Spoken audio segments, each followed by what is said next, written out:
اعوذ باللہ من الشیطان الرجیم بسم اللہ الرحمن الرحیم الحمدللہ رب العالمین والصلاة والسلام علی اشرف الانبیاء المرسلین الملقب بطہ و یاسین شفیع ذنوبنا و طبیب قلوبنا سیدنا و مولانا ابو القاسم محمد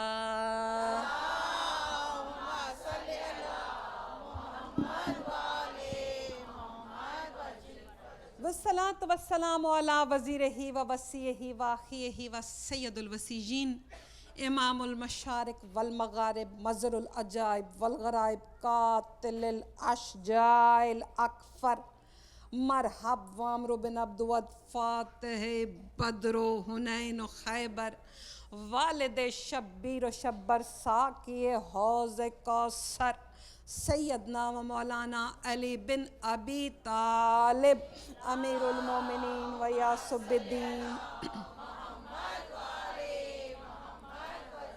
والصلاة والسلام علی صاحب دعوات النبویہ والصولة الحیدریہ والعصمت الفاطمیہ والحلم الحسنیہ والشجاعت حسینیہ والعبادت السجادیہ والمعاصر الباقریہ والآثار الجعفریہ والعلوم الکاظمیہ والحجج الرضویہ وجود و تقویہ والنکاوت و نقویہ والحائبت و عسکریہ والغائبت الہیہ صاحب العصر والزمان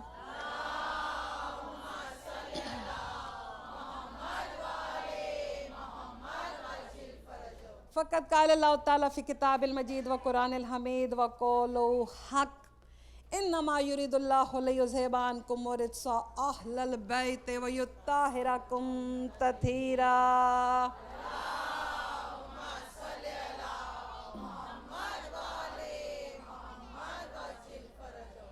الحمدللہ شیعان علی کا مجمع معرفت کی نئی سیڑھیاں طے کرنے کو تیار بیٹھا ہے۔ ایک جملہ جو ہمیشہ کہتی ہوں جب کبھی کسی ربائی سے مجلس شروع کرنی ہوتی ہے تو یہ پیغام سمجھ لیں، نصیحت سمجھ لیں، وصیت سمجھ لیں کہ کبھی بھی اپنے قدموں کو کسی بھی فرش ذات پہ جب بیٹھ جاؤ تو عام زمین پہ نہ سمجھا کرو کہ یہ قدم زمین پہ نہیں عرش کی بلندیوں پہ ہیں۔ ہر ایک کا مقدر نہیں علی کا ذکر سننا، نہ ہر دل میں اتنی طاقت، بات وہی ہے۔ اور آؤ میرا ساتھ دو شوکت رضا شوکت کی ایک چھوٹی سی ربائی کے ساتھ شروع کر رہی ہوں آج کی مجلس۔ اور اس کا جو تخیل کہہ لو یا امیجنیشن اور اس کی جو تمہید ہے، اس کے پیچھے جو پوری سٹوری ہے ہر ایک کو پتہ ہے۔ آپ سب جانتے ہو کہ مولا علی کا جو مدفن تھا، مولا کی قبر کو بہت عرصے تک چھپا دیا گیا تھا، اور ہارون کے دور میں جب اس نے کسی شکار کے پیچھے بھاگا، آگے آگے ہرن تھے، پیچھے ہارون کے کتے تھے، ایک جگہ ایسی آئی کہ جہاں پہ جا کے ہرن پرسکون ہو گئے، کتے بڑھتے ہی نہیں۔ اب یہ وہ جگہ ہے، دیکھو کتے کی نیچر ہے شکار کے پیچھے بھاگے، اور ہرن کی نیچر ہے وہ خوف زدہ ہو۔ کوئی تو ایسی جگہ تھی جس نے نیچر چینج کر دی۔ اب ہارون عقل مند تو تھا نا، ادھر ادھر بندے دوڑائے کہ لاؤ پتہ کرو کہ یہ جگہ ہے کیا۔ ایک بوڑھا ملا، کوئی کسان تھا، اور اس کسان سمجھتے ہو فارمر، بچوں کے لیے خاص طور پہ بتا رہی ہوں، اس نے بتایا کہ یہاں کل ولیوں کا تاجدار سویا ہوا ہے۔ تو اس پہ شوکت رضا شوکت پاکستان کے شاعر ہیں، انہوں نے ایک ربائی کہی ہے، کہتے جسے معلوم نہیں اشرف ہے بس علی کا شہر، جسے معلوم نہیں اشرف ہے بس علی کا شہر، وہ باب علم سے لینے شرف نہیں جاتے، تیرے شکار سے ہارون یہ آشکار ہوا، کوئی بھی دور ہو کتے نجف نہیں جاتے، تو یہ نجف کی بستی صرف ان کے لیے ہوتی ہے کہ جو اصل میں انسان ہوا کرتے ہیں، جن میں اصل انسانیت ہوتی ہے، جن میں اتنی آدمیت ہوتی ہے کہ اپنے مالک کو پہچان سکیں۔ صرف ان کا مقدر ہوتا ہے کہ اپنی پیشانیوں کو علی جیسے سردار کے دروازے پہ جھکایا کرتے ہیں۔ صلوات پڑھ لو بلند آواز سے۔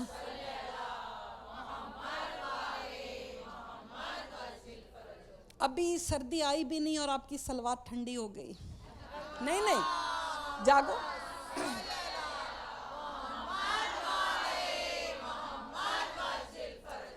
پہلے صرف آپ کی صلوات کو دیکھتی ہو، کیونکہ ہم درس بھی تو لینے آتے ہیں نا۔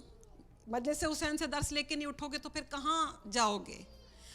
جب رسول معراج پہ گئے تھے نا، تو سرکار نے ایک ایسا فرشتہ دیکھا تھا جس کے سرکار نے آ کے واپس بتایا کہ اس کے اتنے ہاتھ تھے اور ہر ہاتھ کی اتنی انگلیاں تھیں، اور ہمارے تو یہ جو ہر ڈیجٹ ہے اس پہ یہ 3 خانے ہیں نا، تسبیح پڑھتے ہو تو 3 سے زیادہ ایک انگلی پہ تو نہیں پڑھتے ہو نا، لیکن رسول بتا رہے ہیں کہ ہر انگلی پہ اتنی زیادہ تعداد میں پور ہیں۔ میں نے پوچھا، اب سب کچھ جاننے والا نبی، لیکن ہم جیسے جاہلوں کو بھی تو سمجھانا تھا نا۔ کہتے میں نے اس کو بلایا، اس نے سلام کیا، تو میں نے کہا کہ تمہاری ڈیوٹی کیا ہے، کیا کام ہے تمہارا؟ کہتا ہے میں اعداد کا فرشتہ ہوں، نمبرز کا نا، اعداد کا فرشتہ، ہر چیز کا عدد میرے پاس ہے مولا۔ کس جگہ پہ بارش کے کتنے قطرے برسنے ہیں میں جانتا ہوں، کس جگہ کے لوگوں نے کتنی سانس لینی ہے میں جانتا ہوں، سانسوں کا حساب، قطروں کا حساب، وہاں کتنی کھیتی اگنی ہے، کتنا پھل پھول ہونا ہے اس کا حساب۔ مسکرائے مولا، کہا کوئی ایسا حساب بھی ہے جو تیرے عدد میں نہ آ سکے، جن کو کیلکولیٹ نہ کر سکے، تو کوئی ایسی چیز ہے؟ مسکرایا، کہا جب کوئی آپ پہ اور آپ کی اولاد پہ صلوات بھیجتا ہے تو اس کا ثواب اتنا زیادہ ہوتا ہے کہ میں گن نہیں سکتا۔ تو اتنی بڑی عبادت جب گود میں مل رہی ہو، بیٹھے بیٹھے مل رہی ہو، تو کیوں نہیں فائدہ اٹھاتے ہو؟ بلند آواز سے۔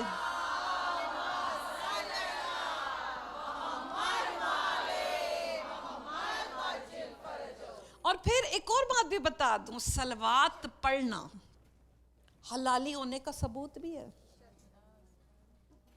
سب کا سنا ہوا واقعہ، لیکن آپ کو ایک رزلٹ دینا ہوتا ہے، بچوں کو خاص طور پہ۔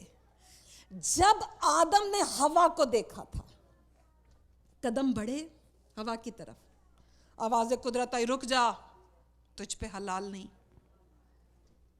پہلے نکاح ہوگا تب تم پہ حلال ہوگی۔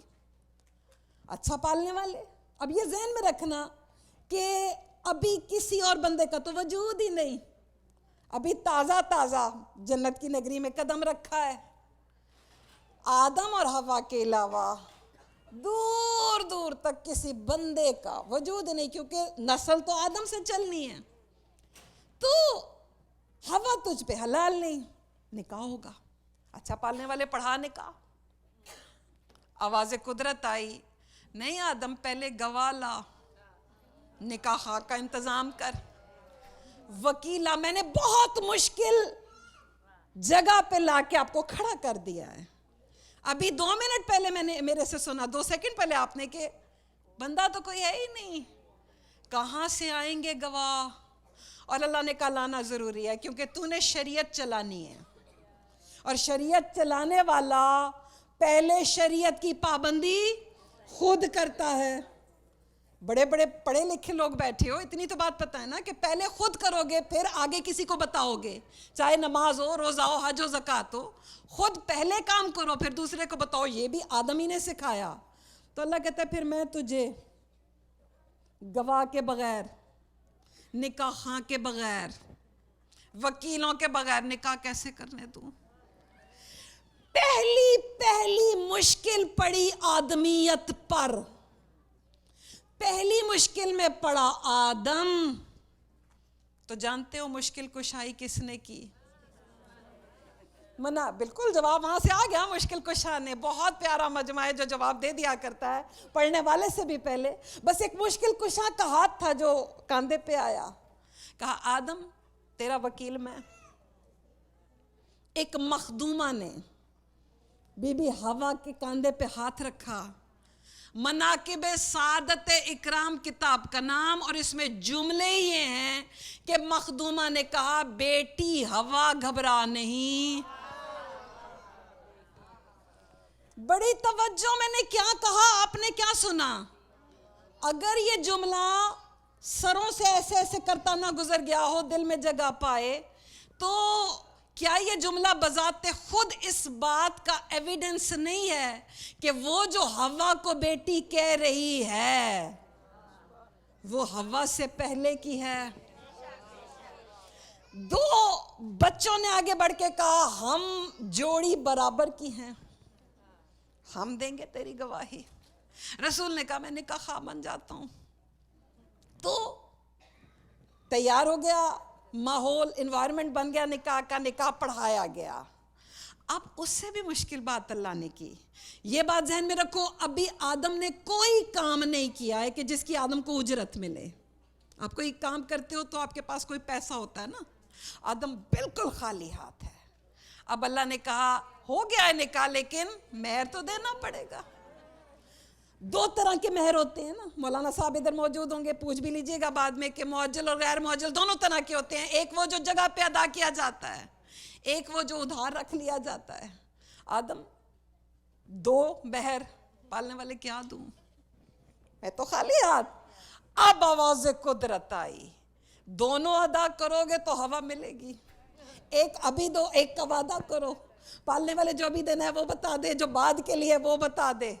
اب آواز قدرت آئی, 5 بار جنہوں نے تیری مدد کی ہے ان پہ صلوات پڑھو اللہ.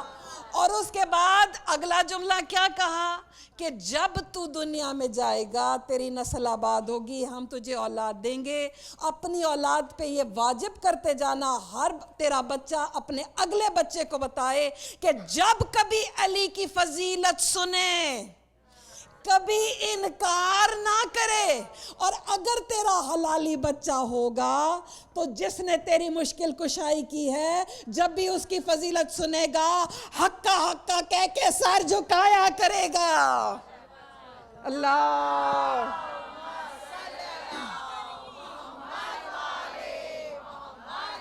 جل فرجو. تو علی حق, علی حق, علی حق. اللہم صلی علی.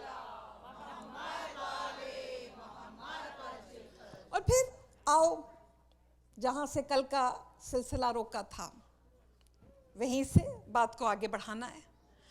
ہم امامت کے اقتدار پہ بات کر رہے ہیں. امامت کا اقتدار کہاں تک ہے, امامت کی حد کیا ہے. اور ایک جملہ جو خاص طور پہ میں آپ کی سماعتوں کے لیے ہدیہ کرنا چاہ رہی ہوں, جو ایک لمحے کے لیے بھی سوچے نا, ایک سیکنڈ کے لیے بھی سوچے کہ رسول ہوتے ہوئے اس اقتدار میں شامل نہیں رسول, وہ کافر ہو جاتا ہے. اگرچہ اگر رسول نہ ہوتے, رسول پاک میرا نبی نہ ہوتا, تو یقیناً امامت رسالت سے آگے کھڑی ہوتی. لیکن رسول کے پاس, میرے نبی کے پاس صرف رسالت اور نبوت کا منصب نہیں ہے, ایک منصب ولایت بھی ہے. انما ولیکم اللہ و رسولہ کی آیت گواہ ہے کہ رسول کے پاس ولایت بھی ہے, اور اسی ولایت کی وجہ سے رسول علی سے آگے کھڑا ہے. اور ایک جملہ بہت غور سے سمجھنے کی کوشش کرنا. اگر دنیا میں کوئی کسی بھی منصب پہ ہے, ہم اگر انسان ہیں تو یہ اللہ کا عدل ہے کہ ہم انسان ہیں. بڑی توجہ, ہر چیز میں نا, تخلیق میں, خلق کرنے میں آپ کو عدل ملے گا. آج اگر کوئی چیونٹی ہے تو اس کی کیپیسٹی اتنی تھی کہ اللہ اس کو انسیکٹس میں رکھتا. اگر کوئی جانور ہے، بڑی توجہ، تو اس کا میرٹ یہ تھا کہ وہ جانور بنتا. اگر کوئی نبی ہے تو اس کا میرٹ تھا کہ اللہ اس کو انسانوں سے آگے رکھتا. کوئی نبیوں کا مشکل کشا ہے، یعنی اللہ نے جس کو جس قابل تھا. بڑی توجہ، میں آپ کو ایک بہت مشکل طرف میں لے کے جانا چاہ رہی ہوں. جو نبیوں کا مشکل کشا بننے کے لائق تھا اسے نبیوں کا مشکل کشا بنایا. جس کا حق تھا، جس کا میرٹ تھا کہ اس کو فرشتوں کا سجدہ کیا جائے، اسے مسجود بنایا. فرشتوں کو اس کا ساجد بنایا. تو جو جس قابل تھا، بڑی توجہ، میں ایک جملے کی طرف لے کے جا رہی ہوں اور پوری ذہن کی کنسنٹریشن کے ساتھ آپ نے یہ بات سمجھنی بھی ہے، اور اگر سمجھ آ جائے تو اس کو آگے بھی پھیلانا ہے. کیونکہ ہم امامت کی حکومت پہ بات کر رہے ہیں، امامت کے اقتدار پہ، یعنی کہ ایک امام کی طاقت، اس کی حد، اس کا میرٹ کیا ہے. جب تک یہ سمجھ نہ آئے ہم زمانے کے امام کی تیاری نہیں کر سکتے. کیوں؟ کیونکہ جب تک میرٹ نہیں سمجھو گے دل میں شک کا پودا ابھرتا رہے گا. اور مولا علی کا فرمان ہے، ان ریب رجسن، شک نجاست ہے. یہ گھرانہ پاک ہے، نجاست اس گھرانے کے پاس نہیں آ سکتی. اسی لیے میں نے آئے تطہیر سے جملے کا آغاز کیا تاکہ پتہ چلے جتنا کوئی طاہر ہو، اور یہ تو وہ طاہر ہیں جن کی طہارت کی قسم اس نے کھائی، تو پھر جتنا شک کو اس گھر سے دور رکھو گے اتنا اس گھر کے قریب جاؤ گے. تو بات کیا ہو رہی ہے؟ جو جس قابل ہے اس کو وہ بنایا. اب جاگنا، بہت بڑا جملہ کہنے چلی ہوں. جہاں تک تخلیق ہے عدل ہے، لیکن تخلیق کے بعد جب نظام چلایا نا، یعنی جب کاروباری دنیا سٹارٹ ہوا، جابز ملی، اب جابز میں نوازشات میں عدل نہیں ہے. میں نے بہت بڑی مشکل بات کی ہے، لیکن آپ کے لیے کوئی بات سمجھنی مشکل نہیں. کیا آپ کی آبزرویشن نہیں کوئی اتنا رچ ہے کہ اسے اپنا پیسہ گنا ہی نہیں جاتا؟ کہیں کوئی اتنا غریب کہ وہ 2 وقت کی روٹی کھانے کے لیے بھی بھیک مانگ رہا ہے، لوگوں کے در پہ جا رہا ہے کہ کھانا دو. تو بات کیا ہوئی؟ کاروبار میں عدل نہیں ہے. امامت کا اقتدار سمجھانے کے لیے میں نے یہ جملہ کہا ہے. تخلیق میں عدل ہے، انسان سب ہیں، لیکن مہربانیوں میں عدل نہیں ہے. کوئی اتنا بیمار رہتا ہے کہ ساری زندگی ٹھیک نہیں ہوتا، پیدائش سے بیماری شروع ہوئی، آخری وقت تک بیمار. کوئی اتنا صحت میں کہ بیماری قریب نہیں. کسی کو بے اولاد رکھ دیتا ہے، کسی کی اتنی اولاد کہ وہ اپنے بچے دینے پہ تیار ہو جاتا ہے. بڑی توجہ، بڑی توجہ. تو آؤ میرا ساتھ دو. جب ہم نے امام سے پوچھا مولا یہ کاروبار ہے کیا، یہ چکر کیا ہے، مولا مسکرائے اور امام نے ایک جملہ کہا ٹھیک ہے تخلیق میں عدل ہے لیکن نوازشات میں فضل ہے. نوازشات کے لیے اگر اللہ کی مہربانی چاہیے تو آپ کو عدل تک نہیں رکنا، آپ نے فضل ڈھونڈنا ہے. اگر عدل تک رک گئے تو اپنے نصیب پہ صبر کر لو. اگر ہم تو علی والے ہیں نا، ہمیں تو کبھی اپنے نصیب پہ راضی ہونا ہی نہیں آیا. اگر کوئی نیاز 1 دے رہا ہو ہمیں 2 پیکٹ چاہیے ہوتے ہیں، کوئی دو دے رہا ہو تو ہمیں 4 کی طلب ہوتی ہے. کسی کے ایک بیٹا ہو کہتا نہیں مولا مجھے ایک اور حسین کا ماتمی چاہیے. کسی کا ایک کاروبار ہو کہتا نہیں مولا کے فضل سے کسی کو اللہ 2 کمروں کا گھر دے نا, وہ 2 کمروں پہ راضی نہیں ہوگا, وہ کہے گا نہیں مولا مجھے تو اتنا بڑا صحن چاہیے جہاں تیرے سارے ماتمی آئیں. تو اگر عدل تک راضی رہے تو مل کے اپنے نصیب کا فاتحہ پڑھو, لیکن اگر عدل سے زیادہ چاہیے تو کوئی فضل والا ڈھونڈنا پڑے گا. اب جاگنا. میں نے ایک اور جملہ جو کہنا ہے وہ اتنا بڑا جملہ ہے کہ اگر سمجھ آ گیا تو یہی بیٹھے بیٹھے چٹکیوں میں مسئلہ حل ہو جائے گا. جب رسول سے پوچھا گیا کہ مولا کیا وجہ ہے, دیکھو بہت بڑا جملہ جو میں نے اس دن بھی بات کی تھی کہ جو ایک لمحے کے لیے بھی سوچے نا کہ رسول دے نہیں سکتا کافر ہو جاتا ہے, لیکن کیا وجہ ہے کہ راہب جب آیا تھا بیٹے لینے تو رسول نے کیا کہا تھا, تیری قسمت میں نہیں. کیوں کہا؟ جو سوال ذہن میں آیا کرے نا, ہمیشہ ایک بات یاد رکھو, جو سوال ذہن میں آئے اس کو زمانے کے امام سے پوچھو. ہو ہی نہیں سکتا کہ جواب نہ ملے, ہو ہی نہیں سکتا. امام سے ایسے باتیں کرنے کی عادت ڈالو جیسے کوئی اپنی سگی سہیلی سے سگی دوست سے باتیں کرتا ہے نا دل کی, ایسے امام سے باتیں کرنا سیکھو گے تو جواب آیا کریں گے. جو ایک لمحے کے لیے بھی سوچے کہ نبی بیٹا نہیں دے سکتا وہ کافر ہو جاتا ہے. پھر کیوں نبی کی زبان سے اللہ کہلوا رہا ہے کہ تیری قسمت میں اولاد نہیں؟ کیونکہ دنیا والوں نبی کا منصب عدل ہے. جب امام سے پوچھا گیا مولا وجہ کیا ہے, جاگنا. امام نے جواب دیا, بات وہی ہے نا, پھر بات سمجھ آتی تب ہے جب امام سے پوچھو گے. کہا باسل انبیاء, آہستہ آہستہ بات کروں گی تاکہ بچے بھی سمجھیں. کہا باسل انبیاء لیبین العدل وباسل آئمہ لیظہر الفضل. کہا نبی کو اس لیے دنیا میں بھیجا تاکہ اللہ کا عدل بتائے بتائے بتائے. امام کو بھیجا تاکہ اس کا فضل ظاہر کرے. تو اب اگر اور پھر اس کے بعد دعائے عدیلہ بھی پڑھتے ہو, بہت سی ایسی دعائیں, صحیفہ کاملہ تو ہر ایک کے گھر میں ہوگی نا. صحیفہ کاملہ کی جب دعائیں پڑھو تو آج بھی بات ہو رہی تھی, باجی سے میں سیم ذکر کر رہی تھی, تو آؤ میرا ساتھ دو اگر یہ جملہ سمجھا سکوں. کیا تمہارے چوتھے امام نے یہ جملہ نہیں کہا کہ اے اللہ صلوات پڑھ دو؟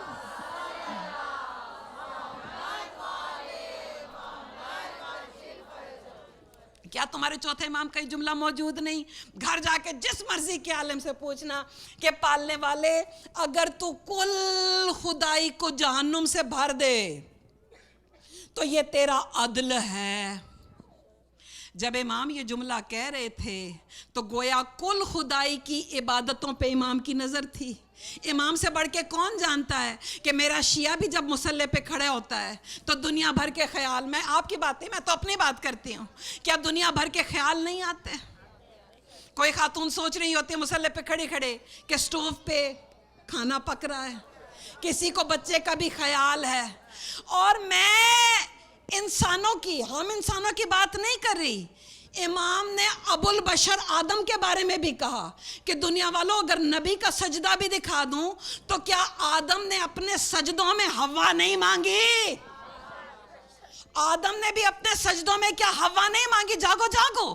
تو پتہ چلا اگر پیورٹی کی بات ہے تو کسی کی عبادت تو اس قابل ہی نہیں. اگر اللہ عدل کرنے پہ آ جائے تو اگر اللہ کے عدل پہ رہو گے تو پھر مل کے جہنم کی تیاری کرو. اور اگر جہنم نہیں جانا, اگر جنت میں جانا ہے تو امام کا در ڈھونڈنا پڑے گا.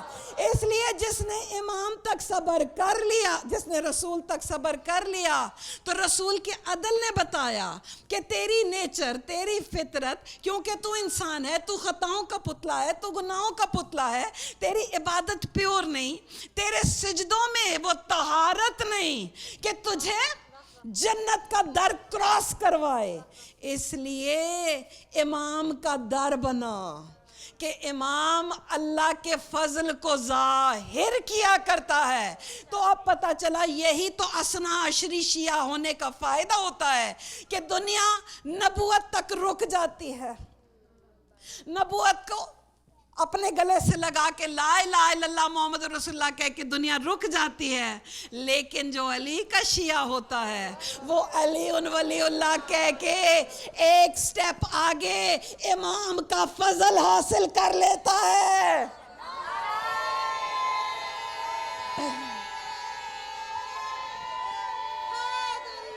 یا علی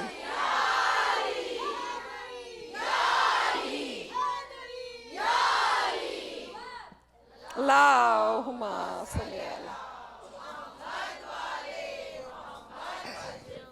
اور ایک جملہ جو میں ہمیشہ کہتی ہوں, جتنی بھی ابھی تک آپ سے گفتگو ہوئی, کبھی بھول کے بھی نہ سوچو, نعوذ باللہ, کبھی بھول کے بھی, میری توبہ کہ میں کبھی بھی ان ہستیوں کو اللہ نہیں کہتے. یہی اثنا عشری شیعہ ہے, یہی عقیدہ ہے ہمارا کہ ان 14 کو کبھی بھول کے بھی اس سے نہ ملاؤ, لیکن بس کہو کہ اس کے بعد جو کچھ ہے, اللہ کے بعد جو کچھ ہے, یہ جو مڈ کا راستہ ہے نا, یہی حق ہے. کیونکہ اللہ کہو گے تو نصیری ہو جاؤ گے, اور نصیری وہ جس نے امام کی تلوار سے جو قتل ہوا ہے, نہ غالی ہو نہ مکسر بنو. مکسر ہوتا ہے گھٹانے والا, ان کے فضائل میں شک کرنے والا, شک کر کے بھی جنت سے دور, امام کی نظر میں بھی گناہ گار, اور نصیری بن کے بھی امام کے مجرم. درمیان کا راستہ. اور کیونکہ یہ جو ابھی تک ہم نے فضائل گنوائے کہ یہ سوتے نہیں, تھکتے نہیں, ایک ایک بات قرآن سے ثابت کی, یہ کیا ہے؟ دیکھو ایک چھوٹی سی بات اگر سمجھ میں آ گئی نا, ساری زندگی بھٹکو گے نہیں. میری آنکھوں میں آنکھیں ڈالو, آپ کو ایک بیسک اصول شیعت کا دے رہی ہوں, بالکل بیسک اصول, جو اپنے بچوں کو بھی from the very first day جب ان کو سمجھ آنی شروع ہو نا, ان کو یہ چیز سمجھانا شروع کر دو کہ دنیا کی کوئی بھی کوالٹی ہو, کوئی بھی کوالٹی ہو, کوئی بھی صفت ہو, امام کا فرمان ہے کل صفت یقتضی مظہر, ہر صفت اپنا مظہر مانگتی ہے. سپوز میں کہوں فلاں بندہ بہت بریو, بہت بہادر ہے, آپ جب تک اس کو لڑتے نہیں دیکھو گے, جب تک تلوار نہیں چلائے گا, آپ کو یقین نہیں آئے گا. میں کہوں فلاں بہت سخی ہے, جب تک اس کو ہاتھ سے دیتے نہ دیکھو گے. یعنی ہر کوالٹی, ہر صفت مظہر مانگتی ہے, ہر کوالٹی مظہر بھی مانگتی ہے, ہر صفت ایکسپریشن چاہتی ہے. اب اللہ کی ذات نہ وہ بدن رکھتا ہے, نہ جسم, نہ مکان, نہ اس سے کوئی جگہ خالی, نہ اس کو کوئی جگہ گھیرے ہوئے, وہاں جذبات نہیں. ہم میں جذبات ہوتے ہیں نا, کبھی غصہ آ گیا, کبھی موڈ چینج ہو گیا, وہاں جذبات نہیں کیونکہ اللہ ہے. وہاں کیفیت نہیں, مزاج نہیں. تو پھر کیسے پتہ چلے وہ کسی سے راضی ہے؟ ہمیں کیسے پتہ چلے وہ کسی سے ناراض ہے؟ ہمیں کیسے پتہ چلے کسی کو دینے پہ تل گیا ہے؟ تو اس نے یہ 14 بنائے, 14 اس کے ہر صفت کے مظہر. اس لیے تو کسی نے پوچھا تھا, یا علی تجھ سے مانگنا کیوں ضروری؟ مولا مسکرائے. ایک جملہ کہا تھا علی نے, کہا اس لیے کہ تیری نیچر ہے مجھ سے مانگ. مولا یہ کیا بات ہوئی؟ تیری فطرت ہے مجھ سے مانگ.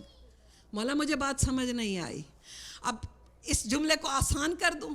سپوز میں ادھر بیٹھی ہوں, وہاں سے کوئی فقیر آتا ہے, کوئی مانگنے والا, میرا دل بھی چاہ رہا ہے میں اس کو دوں. فقیر نے بھی اپنا ہاتھ یوں کر کے آگے بڑھا لیا ہے. جب تک میں اپنی جیب میں ہاتھ ڈال کے پیسے نہیں نکالوں گی, لینے والا لے نہیں سکتا, دینے والا دے نہیں سکتا.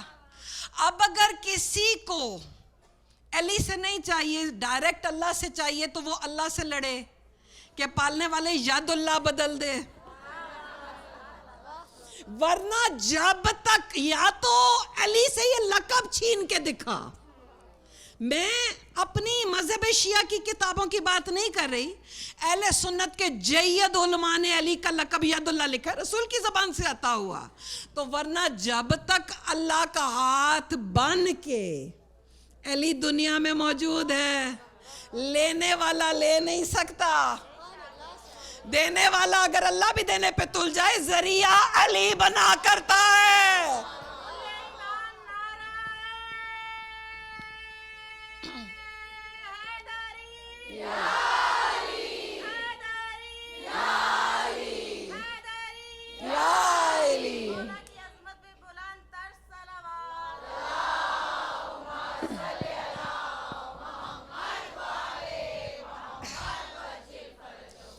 یہ بنیادی آپ کو ڈویژن سمجھ آ گئی کہ نبوت کا میرٹ کیا ہے, امامت کی حد کیا ہے.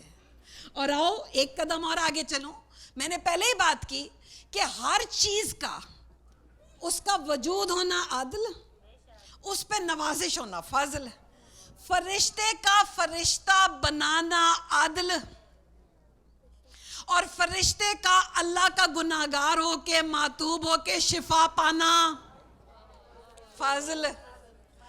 اور یہ کیونکہ فرشتہ بھی یہ بات جانتا ہے کہ فضل امام کے ہاں سے آئے گا, فضل کبھی نبوت کے ہاں سے نہیں آئے گا. اسی لیے تو جب فطرس کو سزا ملی, سب جانتے ہو نا واقعہ, فطرس کو سزا ملنے سے لے کے مولا حسین کے ٹائم تک 6000 ایئرز کا ٹائم ہے. 6000 سال چھوٹی مدت تو نہیں ہوتی نا. 6000 سال تک ایک کونے میں پڑا, الغیث الغیث پکارتا رہا. نوح کا زمانہ آیا, ابراہیم آئے, جد الانبیاء ہے, چھوٹا نبی تو نہیں ہے نا ابراہیم, موسیٰ آئے, عیسیٰ آئے, سرکار رسالت مآب آئے. اور دنیا کہتی بھی رہی, جو ساتھ کے فرشتے تھے کہتے رہے کسی حجت سے کہہ نا تیرے لیے دعا کرے. تو آگے سے کیا جواب دیتا تھا, کہتے کیا میں دیکھتا نہیں کہ جب نبوت کا بدن زخمی ہوتا ہے, نوح کو اس کی قوم سارا دن پتھر مار مار کے لہو لہان کرتی, اتنا برا حال کرتی کہ حضرت نوح گر جاتے.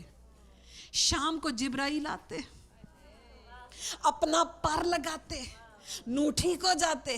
تو فطرس کہتا ہے میں دیکھ نہیں رہا کہ جب نبوت زخمی ہوتی ہے تو شفا فرشتہ دیتا ہے. میں انتظار میں ہوں اس کے کہ جو فرشتے کو شفا دینے والا ہو. تو اسی لیے جب فضل کا مظہر حسین آیا, جب حسین کی آمد ہوئی تو ہوا کیا تھا کہ یہی فطرس تھا جس نے جاتے ہوئے جبرائیل مبارک دینے جا رہا تھا. فطرس نے کہا ذرا مجھے بھی لیتا چل. اور جبرائیل نے اس وقت یہ نہیں کہا کہ فطرس تجھے اللہ نے سزا دی ہے, تو اللہ کا معتوب ہے. جبرائیل بھی جانتا ہے کہ وہ جو جھولے میں لیٹا ہے, اگر اس کی طرف سے ہاں ہو گئی تو اوپر سے نہ نہیں ہو سکتی.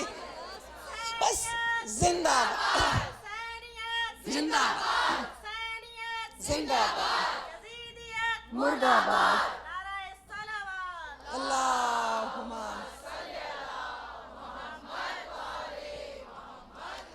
اچھا. اور پھر ایک اور بات آیا, سرکار اس مبارک کے صدقے مجھے بھی کچھ مل سکتا ہے, کیونکہ رسول نے وہی بات ہے نا, عدل پہ قائم تھے. ایک مرتبہ سر جھکایا, یہ سمجھا, ڈرا دل میں نا کہ کہیں نہ تو نہیں ہونے لگی. رسول نے سر اٹھا کے جملہ کا, جبرائیل اٹھا اسے, ایم سودا علامات الحسین, اور حسین کے گہوارے سے مس کر. یا رسول اللہ اتنی دور سے آیا ہے آنس لے کے, حسین کا ہاتھ ہی لگا دیا ہوتا تو ذرا اس کا دل بڑا ہو جاتا نا کہ فضل کے مالک کا ہاتھ ٹچ کر گیا. رسول کہتے نہیں, میں غلط روایت نہیں ڈالنا چاہتا.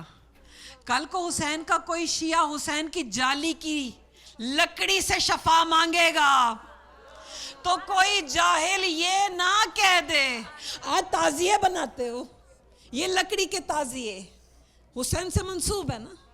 اور حسین کا شیعہ اپنے آپ کو مس کر کے شفا مانگتا ہے تو جب کوئی دیوانہ کہہ دے کہ کیا یہ لکڑی تجھے شفا دیتی ہے، اس وقت اسے یاد کروایا کرو کہ اگر فرشتے کو گہوارے اس لکڑی سے جو حسین کی لکڑی ہے فرشتے کو شفا ملتی ہے تو ہمیں شفا کیوں نہیں مل سکتی؟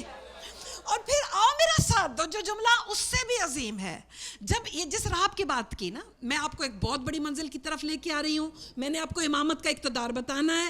اگر امام کو وہاں سمجھو گے تو فضل کی بارش کے لیے تیار ہو جاؤ. آؤ میرا ساتھ دو. جب یہ رہاب جس کی بات کی سب نے سنا ہوا واقعہ، جب روتا ہوا چلا تھا، مولا حسین کی عمر کیا تھی؟ 5 سال. ایک روایت کے مطابق 5 سال، ایک روایت کے مطابق 3 سال. یہی ہے نا؟ اچھا چلو 3 مان لو، اور چھوٹا کر لیتے ہیں، یا 5 مان لو. لیکن یوں سر اٹھا کے دیکھا اور کہا بھیا حسن، اس سے پہلے تو یہ ہوتا تھا کہ لوگ ہنستے ہوئے آتے تھے، روتے آتے تھے، ہنستے جاتے تھے. یہ الٹ نہیں ہو گیا کہ کوئی ہمارے دربار میں آرام سے گیا اور روتا ہوا آ رہا ہے. بس قریب آئے تھے اس کے اور اس کو کہا کہ اے شخص رو کیوں رہا ہے؟ تو اس نے جو جملہ کہا نا، خصائص حسینیہ میں یہ جملہ لکھا ہے کہ اس نے کہا بچے جس کا نصیب سو جائے. تو مولا نے کہا خبردار، پہلی بات تو یہ ہے کہ مجھے بچہ نہ کہے. امام چاہے 1 سال کا ہو، چاہے جوان چاہے بوڑھا، امام ہے. اور تیرے سے بڑھ کے کس کا نصیب کہ امام خود آ کے تجھ سے پوچھ رہا ہے تجھے مسئلہ کیا ہے.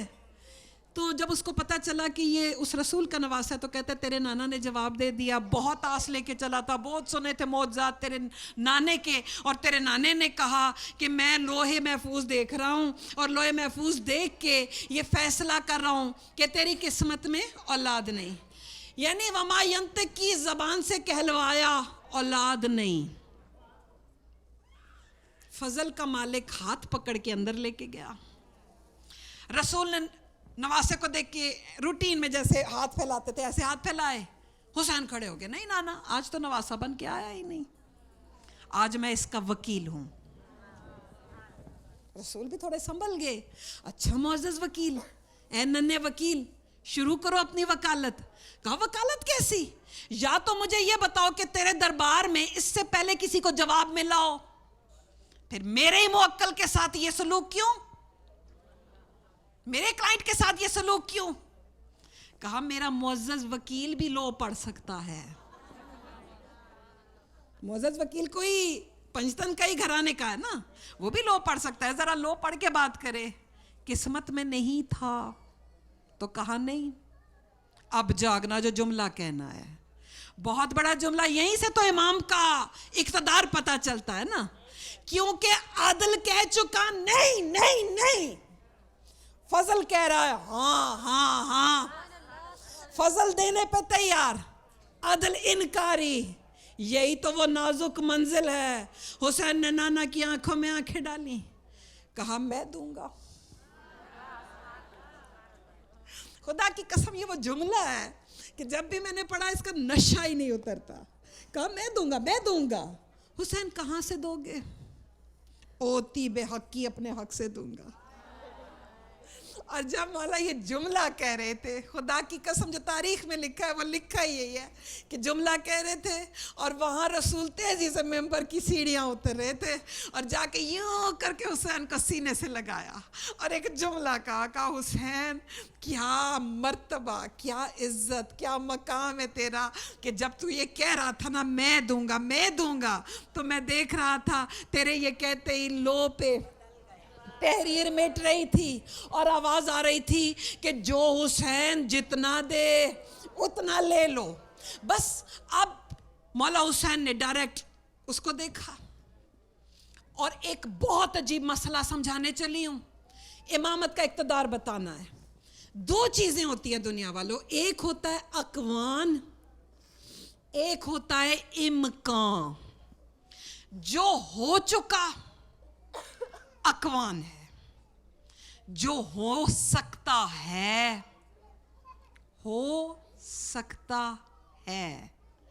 ایک بار پھر سن لو، یعنی پاسبلٹی کا نام امکان، پاسٹ کا نام اقوام.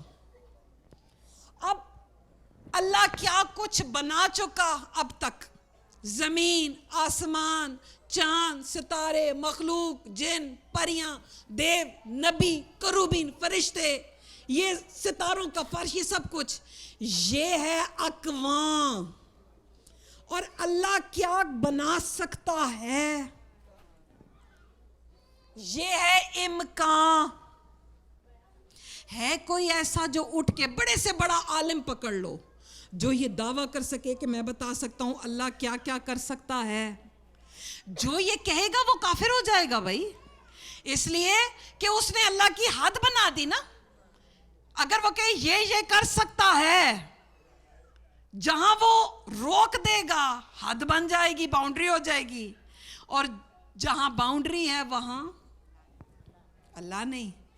اس کو کہتے ہیں امکان. اور علی کے بیٹوں کی حکومت اکوان پہ نہیں، امکان پہ ہے. اسی لیے تو رسول کہہ رہا تھا قسمت میں نہیں، امکان کا مالک کہہ رہا تھا میں دے سکتا ہوں، امکان سے دوں گا، حق سے دوں گا. اور بس راہب کو دیکھا، کہا گنتی گن کتنے چاہیے؟ میں گنتا ہوں، جہاں تیرا دل کرے نا کہ بس پورے ہو گئے بس کر دینا. 1 2 3، ابھی صرف 7 تک پہنچے تھے، 7 کہا. اس نے کہا بس مولا بہت ہو گئے. اب حسین نے اس کو دیکھا مولا نے، اور مولا نے کہا اوئے مجھ سے مانگنے کے لیے آیا اور اتنا چھوٹا سا ظرف لے کے آیا. ابھی تو میرے سمندر میں، ابھی تو میرے کرم کے سمندر میں موجیں اٹھنا شروع ہوئی تھیں، تو نے ابھی سے بس کر دی. نہیں جملہ اگر یہ تاریخ میں نہ دکھا سکوں تو کل مجھے ادھر ہی پکڑ لینا. لیکن اگر آپ نے، میری بھی گواہی ہوگی کہ آپ نے بہت بار یہ جملہ مولویوں سے سنا ہوگا، ہر شیعہ عالم نے آپ کو یہ جملہ ضرور سنایا ہوگا. کیا مولا حسین نے اس کی آنکھوں میں آنکھیں ڈال کے یہ جملہ نہیں کہا کہ اگر تو ابھی بس نہ کرتا تو روز محشر اولاد آدم ایک طرف ہوتی اور میری عطا دوسری طرف ہوتی؟ یہ جملہ ایگری کرتے ہو نا؟ سنا ہوا ہے نا، نیا جملہ تو نہیں ہے نا. جاگنا حسین کا یہ کہنا ثابت کر رہا ہے کہ مولا نے اس کو جو بیٹے دیے وہ اولاد آدم میں سے نہیں تھے. اللہ اکبر. میں نے کیا کہا، آپ نے کیا سنا؟ کیونکہ جو اولاد آدم میں طے تھا قیامت کی صبح ہونے تلک، وہ تو اکواں تھا. کیونکہ وہ ساری روحیں جو دنیا میں آنی ہیں، کیا جب رسول نے اوپر دیکھا ہوگا تو قیامت کی صبح آنے تلک ایک ایک روح نے جس بدن میں جانا ہے رسول کی نگاہوں نے دیکھ لیا نا، لوح محفوظ میں دیکھ لیا. پوری اولاد آدم رسول نے اپنی نگاہوں سے یوں کر کے کھنگال کے کہا قسمت میں نہیں. وہ جو امکان کا مالک تھا اس نے کہا اولاد آدم میں نہیں تو مجھے کیا، حسین امکان کے کوٹے سے دے گا، حسین امکان سے دے گا. اور اسی لیے جب 7 دے دیے تو اس نے قدم چومے، صلوات پڑھتا ہوا، کلمہ پڑھتا ہوا وہاں سے نکلا. تو مجھے کہنا صرف یہ ہے کہ جب فضل والا آئے، جب فضل والے کے ساتھ اپنا دامن باندھا کرتے ہو تو پھر آس بھی بڑی رکھا کرو، پھر یقین بھی بڑا رکھا کرو. اور جاگنا، کیونکہ میں نے کہا نا نوح کا نوح ہونا عدل ہے، لیکن نوح کی کشتی کا پار لگنا عدل نہیں، فضل ہے. تو پھر ڈھونڈنا پڑے گا نا کوئی صاحب فضل ہوگا جس نے نوح کی کشتی پار لگائی ہوگی. ابراہیم کا ابراہیم ہونا، جد الانبیاء ہونا عدل ہے، لیکن ابراہیم کی آگ کا گلزار ہونا بولو کیا ہے؟ فضل ہے. تو ظاہر ہے پھر کوئی ہوگا، اور اس کوئی کی نشانی ابراہیم نے بتائی بھی تھی. جب پوچھا تھا نا کہ کوئی حاجت ہے تو کہا تجھ سے نہیں ہے. ابراہیم کی نگاہ بھی جانتی تھی کوئی ہے فضل والا. اور اسی لیے تو جب فضل والے سے دامن جڑ جائے نا پھر یہ وقت کی قید نہیں رہتی. پھر ابراہیم والے معجزے مولا کو کوئی موالی بھی دکھا سکتا ہے. کیسے؟ امام ششم کا دور. جاگنا صلوات پڑھ لو.